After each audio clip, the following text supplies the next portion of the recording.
Hay como un interés, quizás de forma ignorante, de convertir nuestras playas en piscinas.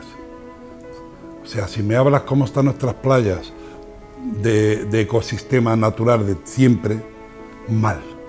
Una platja no és només sorra, sinó que són petxines, són pedres, són restes d'algues, restes de plantes marines, i tot això ho hem de ser conscients. I si passem, la neteja és un tractor que ho llaura tot, ens emportem també aquesta part que és molt important de la platja. Per tant, també és important com tractem les nostres platges i fer una neteja més manual, anem a treure allò que realment és brutícia, els plàstics, les restes de cigarretes, tot allò que sí que realment és brutícia i deixar el que realment és natural. I aquí torna una crida també als usuaris de les platges que si no embruten, doncs trobaran la platja més neta.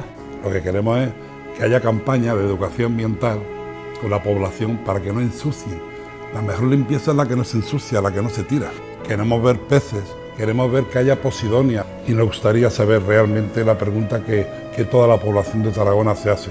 ¿En qué estado está nuestro fondo marino? També les refineries que arriben als petrolers que porten la matèria primera per la refineria i netegen els seus tancs aquí a l'entrada de Tarragona. Això són petites marees negres, no les veiem, però aquest continu netejar dels vaixells provoca també contaminació. Cal que tothom sigui conscient que qualsevol deixalla que llenci al terra amb la pluja, amb l'escorrentia, acaba al mar.